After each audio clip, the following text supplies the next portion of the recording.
Ser Podcast.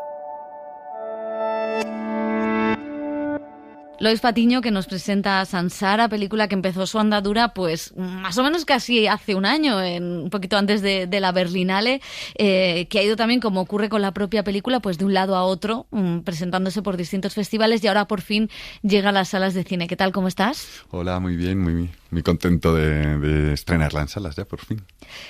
¿Cómo ha sido también este recorrido? Porque, bueno, empezó en Berlinale, con premio incluido, y luego la hemos ido viendo en algunos festivales, ha estado en Seminci, ha estado en otras partes del mundo.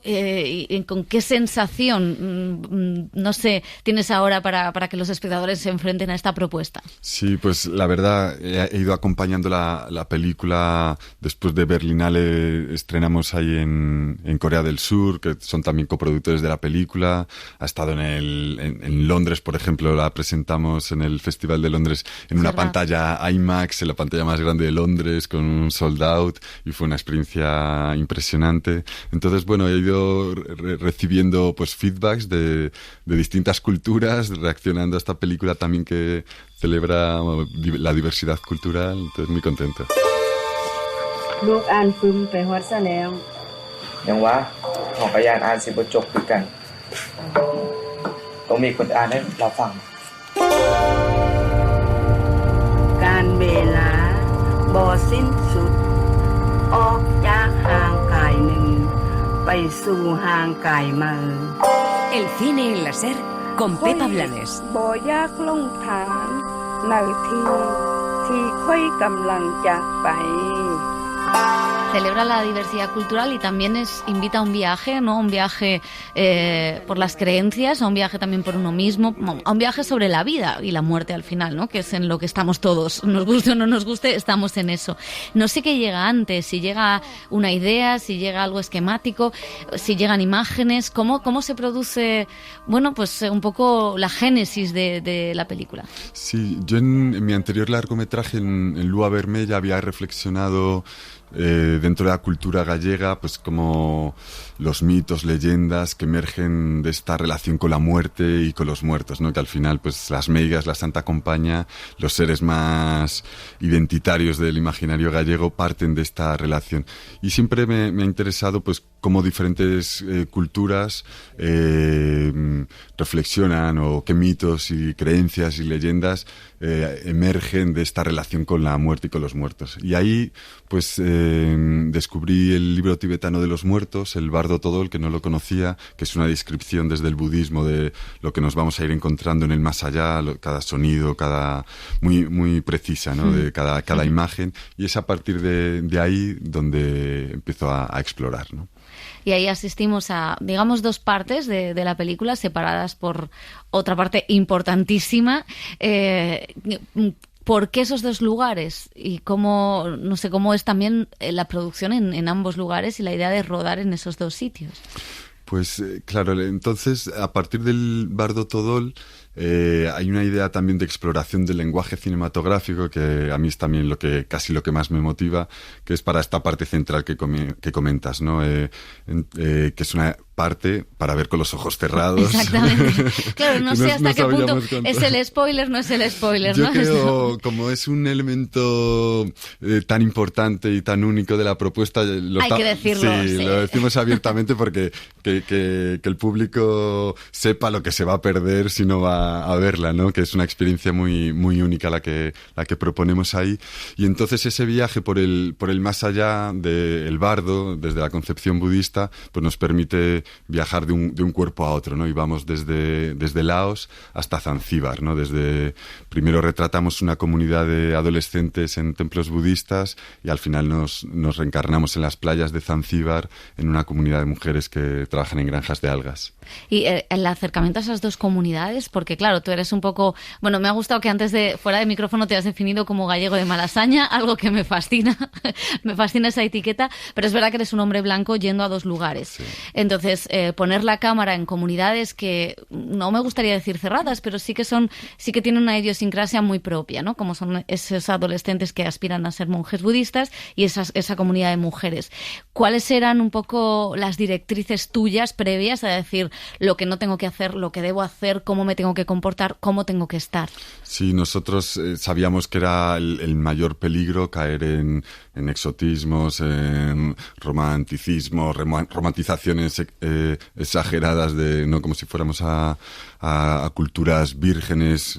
No, era todo lo contrario. Y nosotros, todas las estrategias o todas las precauciones que tomamos para tratar de minimizar esta posición de poder que tenemos como europeos yendo a estas culturas era, por un lado, equipos muy reducidos. Íbamos solo 4 personas desde España, el resto del equipo era personas locales, entonces nos permitía, uno, que la realidad fluyera mejor, adoptar esta posición de escucha, de curiosidad, que sintieran realmente que nuestra inquietud por conocerles, por comprenderles y por aprender de ellos era real. Y todo este tipo de estrategias, sobre todo de hablar mucho con ellos. Estuvimos 2 meses en cada país antes de empezar a rodar y ahí intentar minimizar todo esto, ¿no?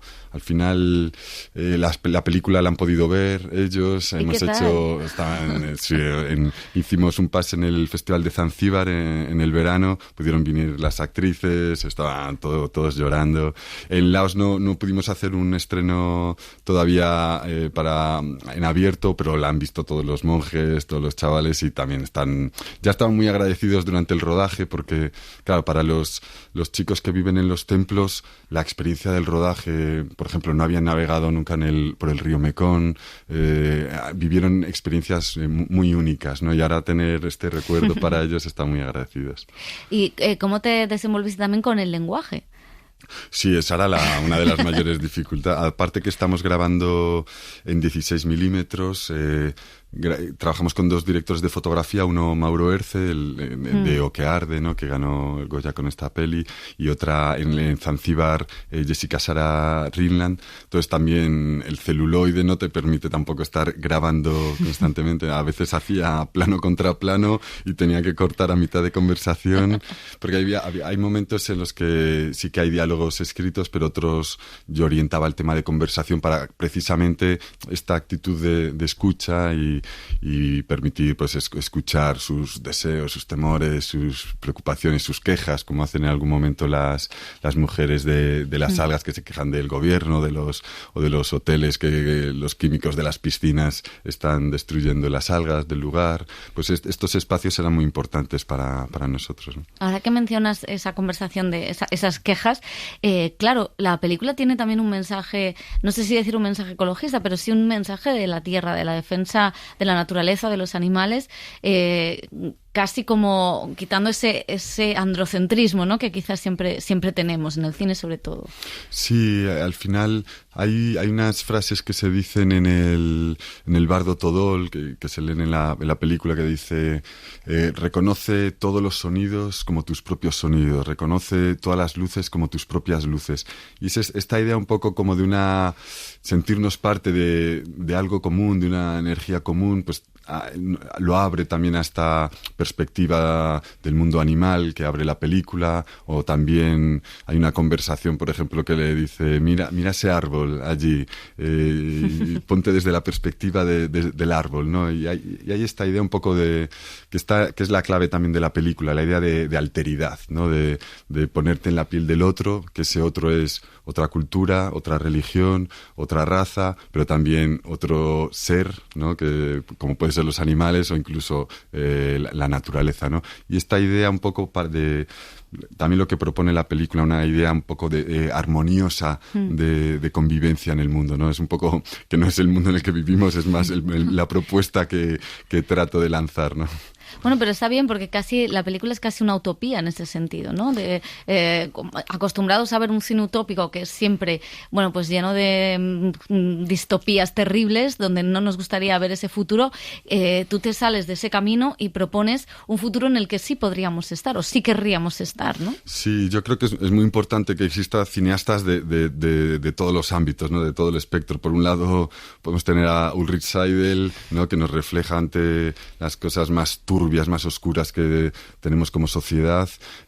A mí me interesa más traer la belleza, la poesía y en este caso pues proponer, aunque no sea una convivencia armónica perfecta la que vemos, pero por ejemplo en Laos está el budismo, pero también está los niños provienen de tribus del norte de Laos que son de una religión animista, entonces tienen que cambiar de religión para poder entrar en el templo, o en Lao, en Zanzíbar, es musulmana principalmente, pero también tenemos a los masáis y hablan los masáis de sus creencias. Entonces está también una especie de matriosca también donde se conviven, ¿no?, en los espacios. Y en ese momento que decíamos lo del spoiler, ¿no? Es que hay un momento en medio donde se invita a los espectadores a cerrar los ojos y ahí pasan muchas cosas, no pasa nada, pero a la vez pasan muchas cosas por el espectador.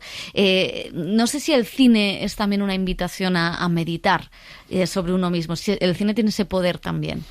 Sí, yo creo que, claro, el poder del cine es ilimitado, ¿no?, a los espacios que te puede llevar. Y a mí siempre me ha interesado explorar esta parte más la capacidad de llevarte a un sitio muy introspectivo, muy, muy íntimo. He trabajado un cine contemplativo desde la duración también, la relación del ser humano y el paisaje. Y aquí di un paso más y en esa parte de la película quería convertir la sala de cine, trabajando a partir de sus elementos más esenciales, la luz que percibimos a través de los párpados, el sonido, convertirlo en una experiencia de meditación colectiva durante un rato, ¿no? Y hay una cosa también que quería preguntarte, porque en el estreno, que coincidió también en Seminci, el director brasileño Kepler Mendoza Filho, con su documental, que es un homenaje a su ciudad, pero también a los cines de barrio, hablaba en el documental de la cantidad de metáforas religiosas, ¿no?, como el cine como un templo, el cine como la catedral, ¿no?, que se refieren al cine y que tienen una connotación religiosa. No sé si de alguna manera Sansara también indaga en eso, ¿no? Sí, intentábamos, por un lado, maximizar lo increíble que son las salas cinematográficas en cuanto a que dispones de una... Para empezar, del tiempo del espectador, que ya viene a se sientan cómodos en la oscuridad, con estos equipos de sonido envolvente, con una pantalla inmensa que te sumerge en la imagen, ¿no? Entonces era trabajarlo desde ahí y evidentemente al pedir a los espectadores que cierren los ojos, de algún modo les abandono a ellos mismos y entonces viajan en un viaje interior donde los sonidos te van evocando imágenes. No es que la imagen desaparezca, sino que la imagen se multiplica, pero en cada espectador de una manera diferente a partir de los sonidos, ¿no? Y sí que tiene algo de espiritual la propuesta. ¿Y qué te han contado los espectadores de ese momento? Porque, por ejemplo, entre los críticos y periodistas era de a ver quién se ha dormido, ¿no? Pero porque somos una panda bastante incivilizada. Pero los espectadores que han ido viéndola también en el contexto de los festivales, ¿no?, que es un contexto quizá de espectadores quizá muy cinéfilos. ¿Cómo han vivido esa parte? Sí, yo entro de vez en cuando también en Letterboxd, ¿sabes? Que sí, porque hay un montón ya de críticas y, claro, la película se está distribuyendo en muchos países, en salas. Ahora mismo está en Brasil, estuvo en Lituania, ahora va a estar en Reino Unido y en Holanda. Y entonces voy viendo las reacciones de todo el mundo y hay muchísimas personas que dicen nunca voy a olvidar esta experiencia, nunca he vivido nada igual en una sala de cine, ¿no? Que al final es un poco a mí lo que me motiva a la hora de hacer películas, ¿no? Explorar el lenguaje cinematográfico hacia nuevos espacios para proponer al espectador una experiencia cinematográfica diferente, ¿no? Donde el espacio y el tiempo se sienta de una manera distinta, y en esa parte de los ojos cerrados se pierde la noción del tiempo, por ejemplo, y la gente dice, no, yo he sentido que han pasado 5 minutos, otros 25, no, oscila muchísimo eso. Y en esa parte es importante el uso de la música y del sonido. Cuéntanos cómo lo planeas, cómo planificas eso. Sí, pues aquí trabajé con Xavier Erquicia, que es un artista sonoro y un teórico del sonido excepcional. Entonces lo que hicimos fue trabajar, por un lado hizo una interpretación sonora musical de los sonidos que describe el libro, El Bardo Todol, y una segunda parte donde le pedí que nos llevara a distintas atmósferas sonoras muy reconocibles de distintos lugares del planeta, ¿no? Hay un momento que escuchamos a una niña hablando con su abuelo en italiano, luego vamos a una mujer en Timor que habla ya una lengua que ya está muerta, que ya ha desaparecido, y de esta manera quería que aparecieran como posibles lugares de tentación para reencarnarse, ¿no? Hasta que finalmente llega un sonido que nos arrastra hasta las playas de Zanzíbar, ¿no? Y el hecho de elegir el celuloide, ¿por qué? Por un lado era, claro, la película pues tiene esta capa de espiritualidad que quiero llevar también mucho a la vida y a la materia, y el celuloide tiene esta palpitación y esta poesía intrínseca, pero por otro lado también quería cambiar mi metodología de trabajo, que yo venía, es la primera vez que trabajo en analógico, y yo venía más de una acumulación de imágenes y luego encontrar la película en el montaje, y aquí quería trabajar con mayor precisión, ¿no? ¿Y qué tal la experiencia? Súper positiva, súper positiva. Además, yo edito mis propias pelis y las otras eran un infierno. Y aquí, como tienes mucho menos metraje, y a mí siempre se me han dado bien los puzzles desde pequeño. Entonces, el montaje es un puzzle de mover esta pieza aquí, esta aquí, pero aquí tengo muchas menos piezas. No es un puzzle de 200.000 piezas, son 200. Te quería preguntar también porque, claro, este año también ha habido un cine español, más provocativo, que ha buscado otros caminos, que ha propuesto cosas infinitamente diferentes, que ha sido también, o que busca también la película evento, ¿no? Como es el caso de Sansara, y sin embargo es un cine español que luego en la temporada de premios siempre se queda fuera.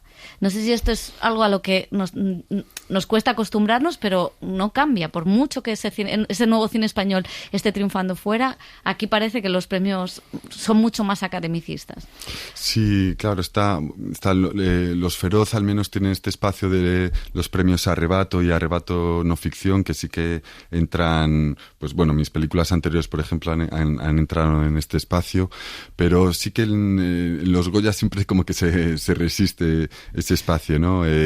Han entrado algunas, no sé, pelis muy valientes, ¿no? Y también que, a ver, los espacios son limitados, ¿no? Entonces, al final, pues siempre es difícil. Pero yo creo que sí, por ejemplo, a mi entender, si los Goya crearan un premio como similar, paralelo a los Arrebato, al menos ahí habría un espacio concreto donde podrían subrayar este tipo de propuestas que exploran más el lenguaje cinematográfico en distintas líneas, ¿no? Pero al no haber ese hueco, pues se tienen que colar o por documental, por ejemplo, que es por donde intentábamos colarnos nosotros, pero no ha habido suerte, o por otras vías, ¿no? Pero si crearan un premio específico como el Arrebato, sería mucho más fácil que estuviera este tipo de cine representado en los premios Goya, ¿no? ¿Y cuesta mucho levantar una película como esta? Bueno, al final te ajustas a los presupuestos. Yo he sido un poco siempre de la filosofía esta de Godard, que decía, si tienes $5, haz películas que cuesten $5. Entonces, pues yo, si veo que puedo alcanzar un presupuesto de esta naturaleza, pues creo una película para que se ajuste ahí. Esta se financió con una ayuda del ICA que crearon precisamente para cine experimental hace 5 años o 6 años. Tiene un tope presupuestario, pero suficiente para esto, y luego lo complementamos con una ayuda del Festival de Jeonju de Corea del Sur, que son coproductores, y entonces de esa manera pues logramos. Tampoco queríamos ser un equipo muy grande precisamente para lo que hablábamos antes, ¿no? De no llegar a este lugar e invadirlo, sino que queríamos que la realidad fluyera y estar ahí nosotros de testigos. Te voy a preguntar porque tenemos nuevo ministro de Cultura. No sé qué cosas debería hacer un Ministerio de Cultura para que este cine siga creciendo. no siga creciendo solo en presupuesto, sino que siga habiendo más cine experimental, más cine, no sé, más cine diferente, que nos propone desafíos como el de Samsara. Sí, yo creo que, bueno, todo lo que hizo Beatriz Navas en el ICA en su tiempo fue fantástico, prodigioso, y se ha visto en la... Digamos, yo siempre hablando desde un fomento y una defensa de la diversidad en el cine. Digamos que creo que en este espectro entre el entretenimiento máximo y la experimentación máxima, donde pues unos nos vamos posicionando en este, creo que debemos coexistir todos, pero evidentemente el experimental o los nuevos lenguajes tienen menos fuerza, entonces hay que protegerlos un poco más, ¿no? Pues yo creo que si dentro del cine es continuista con lo que se ha desarrollado en estos últimos años, será fantástico. Pues solo me queda preguntarte porque la verdad es que Lois Patiño siempre tiene un corto, un documental, una película nueva, siempre hay algún festival y de repente, está Lois Patiño. ¿En qué estás trabajando? Pues ahora estoy terminando el montaje de una película que rodé en las Islas Azores, que es una... Con Irene Escolar, es verdad. Sí, con Irene Escolar, y que es una... Bueno, es la continua... digamos, habíamos hecho Matías Piñeiro, el director argentino, y yo codirigido un cortometraje que había sido seleccionado al Festival de Cannes, que se llamaba Sycorax, que empezaba lo que ahora... Matías no ha podido continuar en el largometraje y he asumido yo la dirección única, pero es una adaptación libre de La Tempestad de Shakespeare, rodada en las Azores, donde al final las Azores se convierte en las islas de los personajes de Shakespeare. Hay un poco de 6 personajes en busca de autor de Pirandello, personajes con crisis existenciales y bueno, esto es bastante divertida. Yo creo que te has hecho director de cine para viajar. Es una de las voluntades, no el viajar por el viajar, sino que viajar o sobre todo el convivir y trabajar con otras culturas permite de alguna manera hacer trampas a la vida, ¿no? De repente pues te estás viendo y digo, pero ¿en qué momento yo estoy? Cuando, por ejemplo, para Samsara estuve durmiendo varios días con los monjes en el templo y llevando su rutina, su día a día, y claro, para mí eso es como hacerle trampas a la vida o a la muerte, ¿no? De repente estás viviendo distintas vidas en una sola. Qué maravilla. Pues Lois Patiño, muchísimas gracias. Muchas gracias a ti.